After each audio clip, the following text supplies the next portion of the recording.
अभिषेक करते हैं तो निश्चित ही सारी समस्याओं का निदान तो निकलता है, साथ में महादेव की कृपा भी हम सभी जीव पर विद्यमान होती है और उनकी कृपा दृष्टि के साय में ही हमारा जीवन यापन होता है।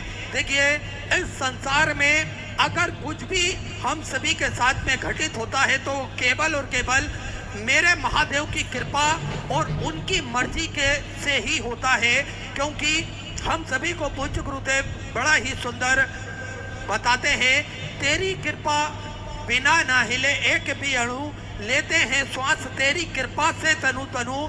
आज अगर हम सुख में हैं, दुख में हैं, किसी भी परिस्थिति में हैं, तो उसमें केवल और केवल मेरे महादेव की मर्जी चलती है।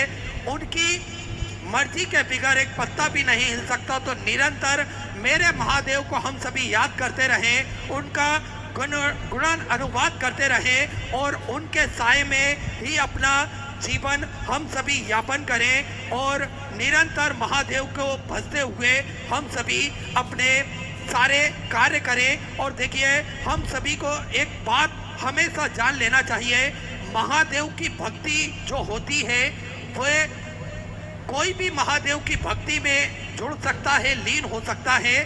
देखिए, राम भी मेरे महादेव के और रावण भी मेरे महादेव के, क्योंकि मेरे महादेव सभी को आसरा देते हैं, सभी का वो ध्यान रखते हैं। हम सभी निरंतर उनकी शरण में जाते हैं तो निरंतर भक्तों का कल्याण करते हैं। देखिए, भक्ति हाथ पैरों से नहीं होती, वरना विकलांग कभी भक्ति नहीं कर पाते।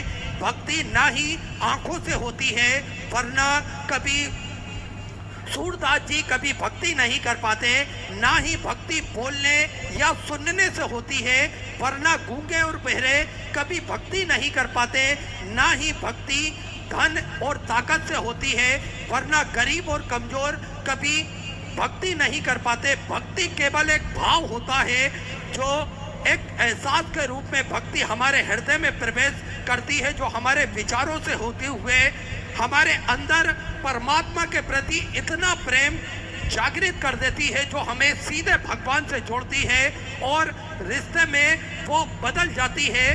भक्ति का भाव सच्चा सागर अगर हम देखें तो निरंतर हमारा भाव अगर सच है, हमारा भाव सार्थक है, हमारा भाव शुद्ध है, तो वही भक्ति होती है। और आज हम सभी ये भक्ति महसूस कर सकते हैं, हर शिव भक्त के अंदर हम वो भक्ति महसूस कर सकते हैं, जिन्होंने महादेव की भक्ति से जुड़कर शिव महापुराण की कथा श्रवण कर न केवल अपने आप को महादेव को सौंपा है, अपितु भक्ति अपने हृदय में जागृत करी है।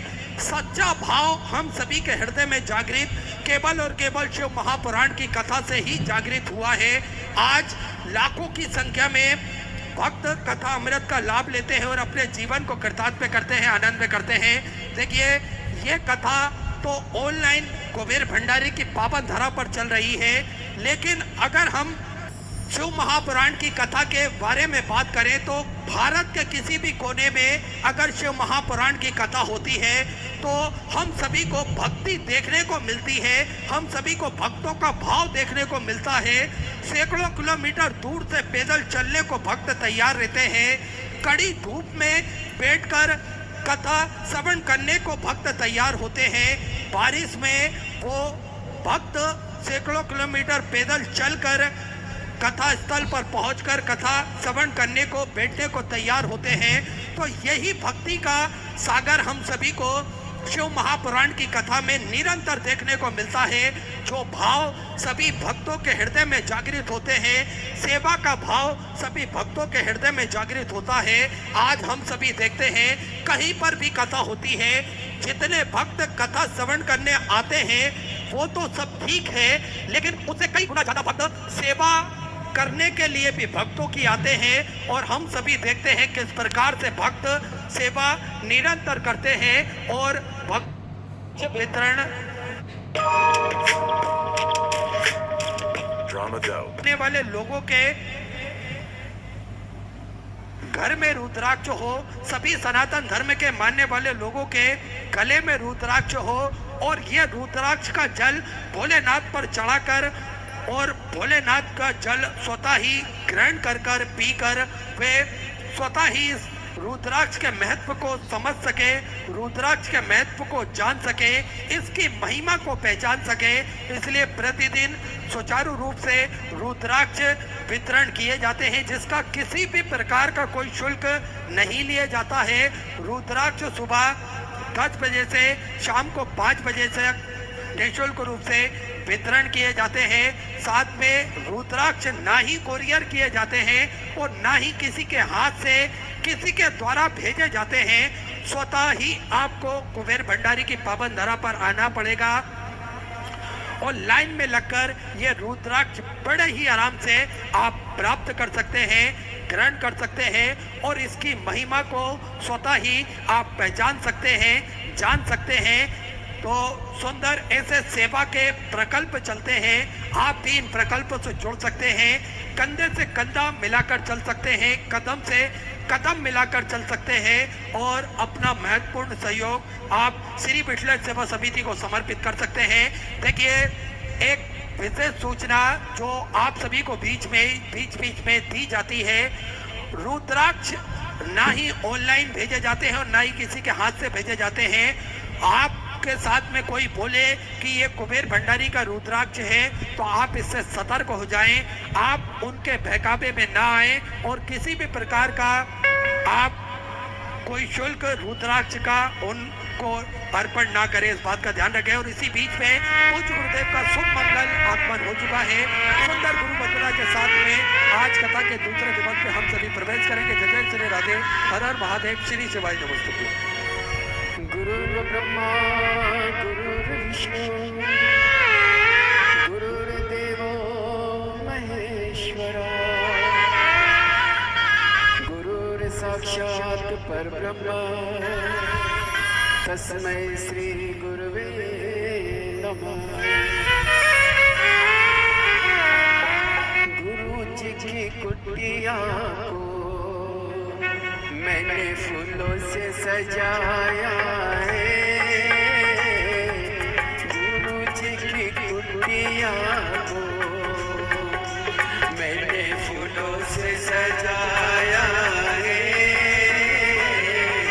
मेरे घर आओ गुरु जी,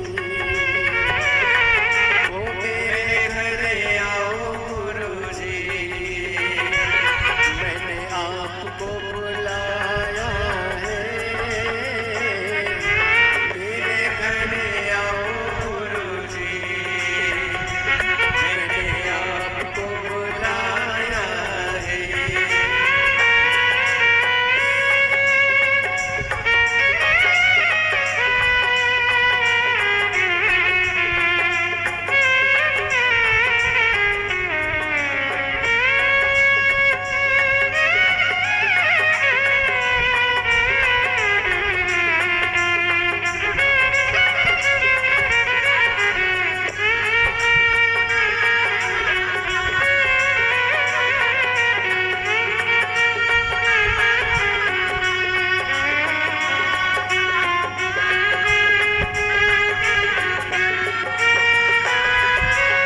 गुरु मेरे ब्रह्मा है,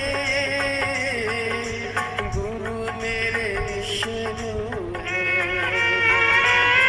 ओ गुरु मेरे ब्रह्मा है, गुरु मेरे विष्णु है। ओ गुरु मेरे शिव भोले, ओ गुरु मेरे शिव भोले, जिसने जगत रचाया है। गुरु जी की कुटिया को मैंने फूलों से सजाया है।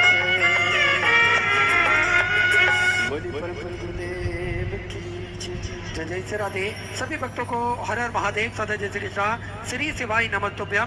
पूज्य गुरुदेव का आगमन हो चुका है। गुरुदेव व्यासपीठ पर मंचासीन हो चुके हैं। आप सबकी तरफ से व्यासपीठ को नमन करते हुए हम सबके प्रिय, हम सबके लाडले ठाकुर कल्लू जी महाराज के चरणों में नमन करते हुए परम सत्य परम आदरणीय विश्वविख्यात पूज्य गुरुदेव के पावन चरणों को नमन करते हुए और आप सभी शिव भक्तों के चरणों में नमन करते हुए सुंदर आज कथा के हम सभी दूसरे दिवस पे प्रवेश करेंगे। उससे पहले आप सभी को ज्ञात है किस प्रकार से ये सेवा के क्रम नियमित रूप से सुचारू रूप से कुबेर भंडारी की पावन धारा पर चलते हैं। आप भी इन सेवा के क्रम में जुड़ सकते हैं, कंधे से कंधा मिलाकर चल सकते हैं, कदम से कदम मिलाकर चल सकते हैं और अपने जीवन को कर्तार्थ में कर सकते हैं, आनंद में कर सकते हैं। ये सुंदर कथा का लाभ लेकर हम सभी अपने जीवन को कृतार्थ में कर सकते हैं, आनंद में कर सकते हैं। तो आज जिन दानदाताओं ने, जिन भामाशाहों ने अपनी महत्वपूर्ण सहयोग राशि समर्पित की, उन सभी पावनसारी पुण्यसारी दानदाताओं के नाम श्री दिनेश चंद जी गुप्ता, दौसा राजस्थान से 501 रुपए की सहयोग राशि आपने बाबा कुबरेश्वर धाम हेतु समृद्ध की बहुत बहुत बधाई। योगिता मदन सिंह जी परदेसी की तरफ से 501 रुपए की सहयोग राशि आपने समृद्ध की। एमएच जी गुप्ता की तरफ से 500 रुपए। माया रानी जी अग्रवाल वाराणसी उत्तर प्रदेश से 1100 रुपए। शारदा देवी कानपुर उत्तर प्रदेश से 500 रुपए। विजय राम कृपाल सिंह जी की तरफ से मुंबई से 500 रुपए। अभिषेक जी गुलेरिया की तरफ से कांगड़ा हिमाचल प्रदेश से 500 रुपए। जीतू जी उपाध्याय गुरुग्राम हरियाणा से सुधर 5100 रुपए की सहयोग राशि आपने बाबा कुबरेश्वर धाम हेतु समृद्ध की बहुत बहुत बधाई। सुधा विचार आपके सुधा सहयोग राशि आपने समृद्ध की। हरी जी बब्बर की तरफ से, हरी जी बब्बर गिद्धरबाहाय की तरफ से पंजाब से सुंदर 1601 रुपए की सहयोग राशि आपने समृद्ध की। दयानंद जी चौधरी की तरफ से दिल्ली से 1100 रुपए। अश्विन जी तिवारी बिलासपुर छत्तीसगढ़ से 500 रुपए की सहयोग राशि आपने समृद्ध की। प्रीतम सिंह जी ठाकुर की तरफ से 551 रुपए की सहयोग राशि आपने समृद्ध की। सुशील सिंह जी की तरफ से ससाराम से 1001 रुपए की सहयोग राशि आपने बाबा कुबरेश्वर धाम हेतु समृद्ध की बहुत बहुत बधाई। उत्तराखंड से 2500 रुपए की सहयोग राशि आपने समर्पित की। कृष्ण मुरारी जी की तरफ से दिल्ली से 500 रुपए। भारती शांताराम जी चौधरी की तरफ से मराठा तो 1001 रुपए की सहयोग राशि आपने समर्पित की बहुत बहुत बधाई। चिंतामणि जी शुक्ला की तरफ से प्रयागराज उत्तर प्रदेश से 1100 रुपए की सहयोग राशि आपने समर्पित की। राजेंद्र कुमार जी की तरफ से 500 रुपए। कमला देवी जी की तरफ से 500 रुपए। आशीष जी यादव की तरफ से उत्तर प्रदेश से 1100 रुपए। आनंद विजय कुमार जी की तरफ से अहमदनगर मराठा से 1111 रुपए की सहयोग राशि आपने समर्पित की। संतोष जी सैन की तरफ से बिलासपुर छत्तीसगढ़ से 500 रुपए। शारदा लोनकर जी की तरफ से मराठा से 11000 रुपए की सहयोग राशि आपने बाबा कुबरेश्वर धाम हेतु समर्पित की बहुत बहुत बधाई। चौदह विचार आपके सहयोग राशि आपने समर्पित की। प्रणीता जी गौर की तरफ से 1100 रुपए। दीपक जी व्यास की तरफ से 5100 रुपए की सहयोग राशि आपने बाबा कुबरेश्वर धाम हेतु समर्पित की बहुत बहुत बधाई। 14 विचार आपके सहयोग राशि आपने समर्पित की। आशाबाई जी की तरफ से जलगांव मराठी से 1001 रुपए। स्वर्गीय रामलाल जी पहलवान की तरफ से धार मध्य प्रदेश से 1011 रुपए की सहयोग राशि आपने समर्पित की। गीता जी पवार की तरफ से छिंदवाड़ा मध्य प्रदेश से 1001 रुपए की सहयोग राशि आपने समर्पित की। प्रभा भाई जी राजपूत पीतापुर से 2651 रुपए की सहयोग राशि आपने समर्पित की। सभी दानदाताओं को मैं हृदय की अनंत गहराई से नमन करता हूँ, दंडवत करता हूँ, प्रणाम करता हूँ। सुंदर सहयोग से आपने समर्पित की। जो भक्त अपनी सहयोग राशि मंदिर गौशाला वृद्धाश्रम अन्य क्षेत्र बाबा कुबरेश्वर धाम हेतु समर्पित करना चाहते हैं फिर टीवी स्क्रीन पर श्री मिथिलेश सेवा समिति के 2 account number axis bank account, central bank of India का चल रहा है। दोनों में से किसी भी अकाउंट में अपनी सहयोग राशि जमा कर अपना नाम व्हाट्सएप पर भेज सकते हैं। आइए सीधे व्यासपीठ की शरण में चलते हैं। पूज्य गुरुदेव के सानिध्य में हम सभी आज दूसरे दिवस की कथा श्रवण करेंगे। जय जय श्री राधे, हर हर महादेव, श्री शिवाय नमस्तुभ्यं।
भगवान की, ओंकारेश्वर भगवान की, ओंकारेश्वर महादेव की,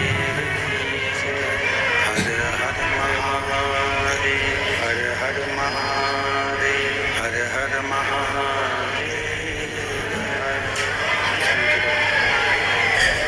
काशी विश्वनाथ, गोवर्धन, त्रिकालदर्शी, कैलाशी, विनाशी भगवान शिव, जिनकी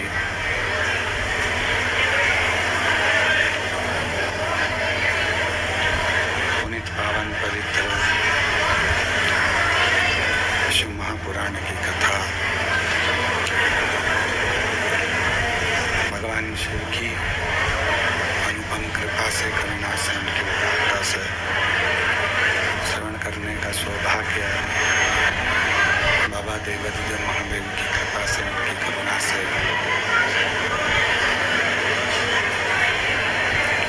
पुनीत पवित्र पावन भूमि कुमरेश्वर बाबा की ये पवित्र धरा, जहाँ आप और हम भगवान देवादिदेव महादेव की करुणा से, उनकी कृपा से, उनकी उदारता से ये पवित्र पावन शिव महापुराण की कथा श्रवण करने का सौभाग्य बाबा देवादिदेव महादेव की करुणा और कृपा से आपको और हमको प्राप्त हुआ है। ये पवित्र अवसर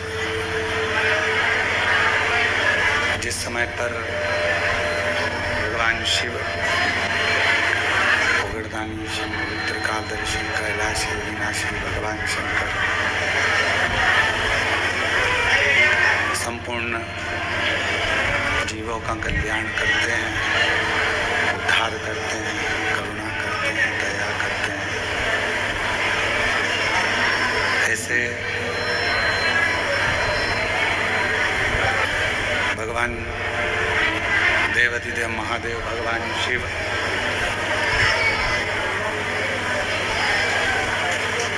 त्रिकालदर्शी, कैलाशी, विनाशी भगवान शंकर जो स्वयं इस कथा के मुख्य यजमान पद ग्रहण करें, उन्हीं की प्रेरणा से, भगवान शिव की ही करुणा और उनकी उदारता से जो ये पवित्र कथा श्रवण करने का सौभाग्य आप और हमको मिला है। भगवान शिव जो संपूर्ण जगत का कल्याण करने वाले हैं, संपूर्ण जगत के दया करने वाले हैं, ऐसे भगवान शिव की यह पवित्र कथा ऑनलाइन पितृपक्ष में श्रवण करने का सौभाग्य मिला।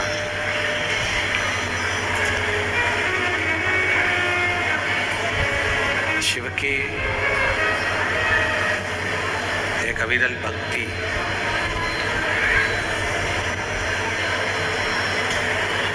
उपासना करने का एक अनूठा आनंद शिव महापुराण की कथा होती है।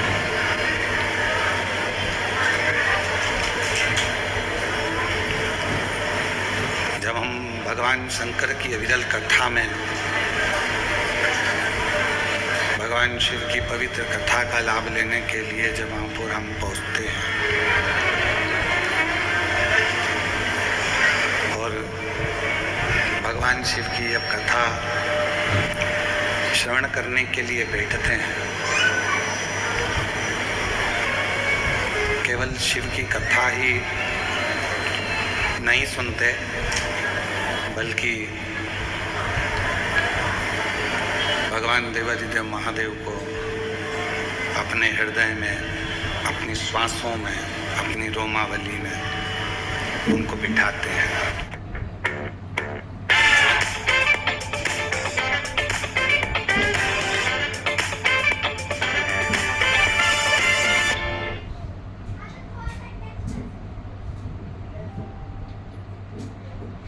चल रहा है, अगला मैच कब है, ये सारी चीजों को आप लाइव देख सकते हो और इसके लिए आपको कोई पैसे नहीं देने पड़ते, सब मुफ्त है। इसमें आपको हिंदी उनको बिठाते हैं।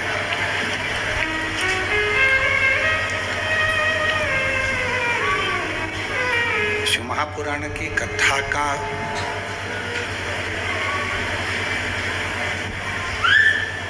मतलब केवल यही है कि हम शिव को अपने भीतर उतार रहे हैं, हम भगवान शंकर को अपने भीतर लेकर जा रहे हैं। बस जैसे मित्रता और परिवार को, दोनों संबंधों को निभाने के लिए प्रेम का होना बहुत जरूरी है, स्नेह का होना बहुत जरूरी है, प्यार का होना बहुत जरूरी है।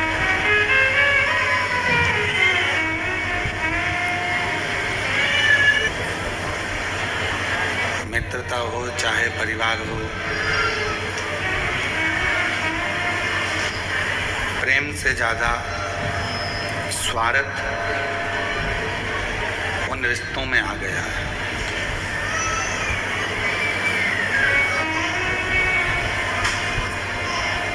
जिन रिश्तों में प्रेम खत्म हो जाता है और केवल स्वार्थ रह जाता है, वो रिश्ते बहुत लंबे समय तक टिकते नहीं हैं।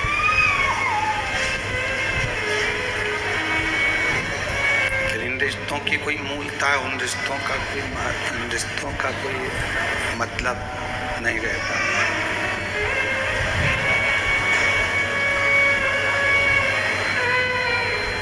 क्योंकि उनके अंदर केवल एक स्वार्थ आकर बैठ गया है, प्रेम खत्म हो गया। तो मित्रता हो, रिश्ते हो, चाहे परमात्मा की अविरल भक्ति हो, इनमें स्वार्थ नहीं होना चाहिए, ये स्वार्थ से दूर हो।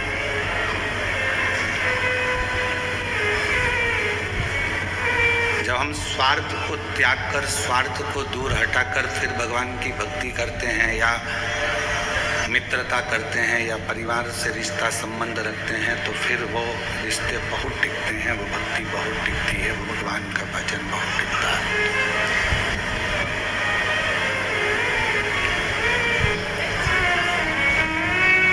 माँ जगत जननी जगदम्बा अम्बा पार्वती जी ने जितना भी तप करा, साधना करी, उपासना करी, भजन किया, कीर्तन किया, उसमें स्वार्थ माँ पार्वती जी का नहीं था, स्वार्थ के लिए नहीं करा। शिव को पाना, भगवान शंकर, चालू कर दो बाबा, भगवान शिव को प्राप्त करना, भगवान शंकर को प्राप्त करना, शिव को अपना बना लेना और पंच शिव के हो जाना, ये पार्वती जी का मूल था, उसमें स्वार्थ नहीं था, केवल शिव के हो जाना और शिव को अपना बना लेना।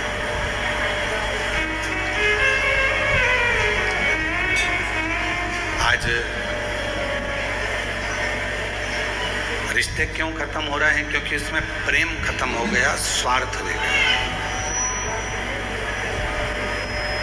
मित्रता क्यों खत्म हो रही है? मित्रता में प्रेम खत्म हो गया, केवल स्वार्थ रह गया।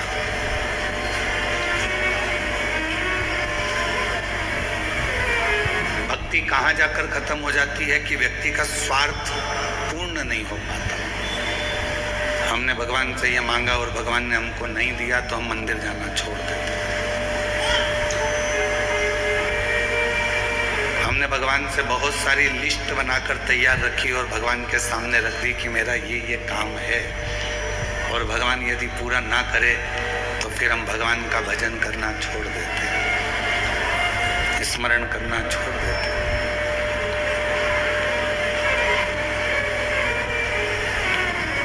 पर कभी विचार करो, अपनी एप्लीकेशन लगाकर रख दो, स्वीकार होगा तो ठीक है और स्वीकार नहीं होगा तो ठीक है, अपन ने तो अपनी एप्लीकेशन लगाई, अपन ने तो अपनी एप्लीकेशन सामने रख दी है, टेबल पर पहुंच गई है। अब उसको वो स्वीकार करेंगे नहीं करेंगे ये उनके ऊपर निर्भर करता है। तेरे मंदिर में आना मेरा काम है और मेरी बिगड़ी बनाना तेरा काम है। हम परमात्मा के मंदिर तक पहुंच गए, हम भगवान के दरवाजे तक पहुंच गए, हम भगवान की चौखट तक पहुंच गए। फिर वो दर्शन दिखाए ना दिखाए, स्वीकार करे ना करे, अपनाए ना अपनाए, ये उसकी मर्जी है। कहाँ बैठकर कथा सुन रहे हो? कुबेरेश्वर बाबा की गोद में, अपने पिता की गोद के अंदर बैठकर आप कथा का ग्रहण करें, भगवान शंकर की कथा को सुन रहे हैं।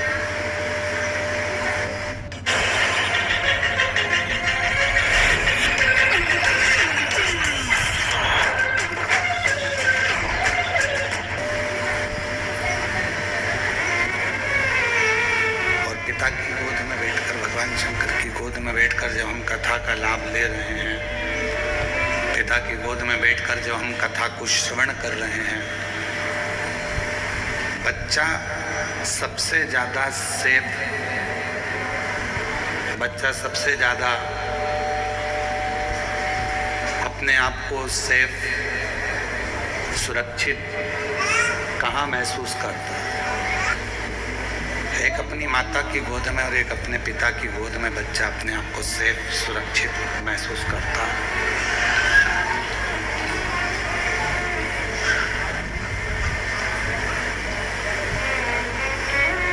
बाकी का कोई भी बच्चा किसी स्थान पर अपने आप को सेफ नहीं समझता। बच्चा सबसे ज्यादा सुरक्षित, सेफ एक माँ की गोद में, एक पिता की गोद में महसूस करता है। उसको लगने लगता है कि अब मुझे कोई भय नहीं है, अब मुझे कोई डर नहीं, अब मुझे कोई भय नहीं है, मुझे कोई डर नहीं है, क्योंकि मेरे पिता की गोद में मैं बैठा हूँ, मेरी माँ की गोद में मैं बैठा हूँ।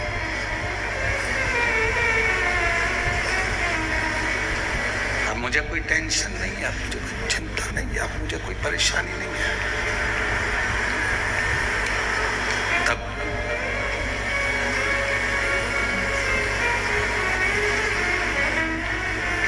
जैसे एक पिता की गोद में बैठने के बाद व्यक्ति के हृदय में यह भाव आ जाता है कि अब मैं सेफ हूँ, अब मुझे भय नहीं है, सामने से कोई श्वान आ गया, कोई सिंह आ गया, कोई आ गया और मुझे भय नहीं है। कुबेरेश्वर धाम पर आप जितने भी बैठकर कथा को श्रवण कर